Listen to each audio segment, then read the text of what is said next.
Hello friends, welcome to அவலும் நானும். இன்றைக்கி நாம் காட்டு யானம் அரிசி வச்சு சூப்பரான கஞ்சி ஹெல்த்தியாக எப்படி பண்ணுறதுன்னு பார்க்கலாம். அதுக்கு முதல்ல 1 கப் காட்டு யானம் அரிசி எடுத்து நல்லா கழுவிக்கணும்.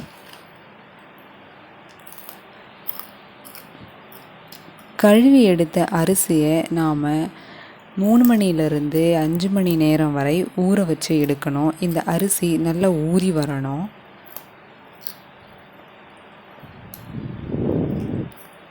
நல்லா ஊறி வந்த அரிசியை திரும்பவும் கழுவி அதை எடுத்து வச்சுக்கணும். இப்போ நாம் கழுவி எடுத்த அரிசியை ஒரு பாத்திரத்தில் சேர்த்து நல்லா வறுத்தெடுக்கணும். இந்த அரிசியில் இருக்கிற ஈரப்பதம் எல்லாம் போகி லேசாக அரிசி பொரிஞ்சு வரணும். அப்போ தான் அதோட டேஸ்ட் இன்னுமே சூப்பராக இருக்கும். ரொம்பவே சிம்பிளான ஒரு கஞ்சி ரெசிபி தான் இது. ஆனால் அவ்வளோ ஹெல்த் பெனிஃபிட்ஸ் இருக்குது இதில்.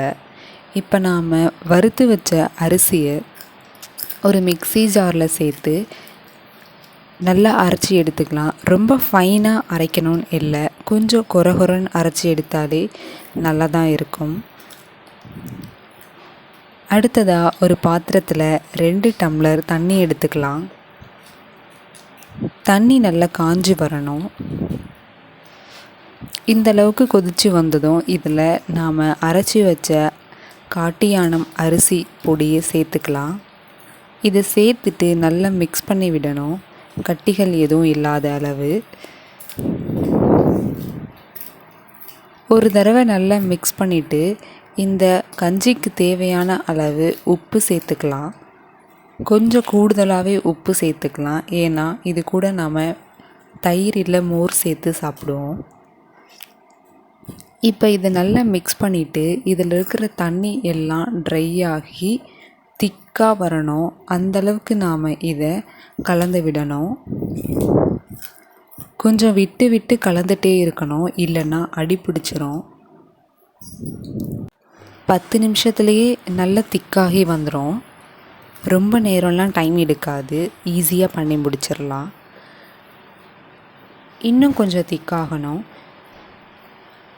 இதை நல்லா மிக்ஸ் பண்ணி விடணும். இந்த அளவு திக்கானதும் நம்ம ஸ்டவ் ஆஃப் பண்ணிடலாம். இதுதான் கரெக்டான கன்சிஸ்டன்சி. இப்போ நாம் ரெடி பண்ணி வச்சுருக்கிற மிக்ஸில் ஒரு கரண்டி எடுத்து இது கூடவே 2-3 டேபிள் ஸ்பூன் தயிர் இல்லைன்னா மோர் சேர்த்து நல்லா மிக்ஸ் பண்ணிக்கலாம். நல்லா மிக்ஸ் பண்ணினாலே நம்மளோட காட்டு யானம் அரிசி கஞ்சி ரெடி.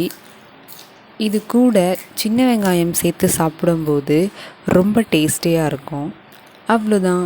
இந்த வீடியோ உங்களுக்கு பிடிச்சிருந்தா லைக் பண்ணுங்கள், ஷேர் பண்ணுங்கள், மறக்காமல் சப்ஸ்கிரைப் பண்ணுங்கள்.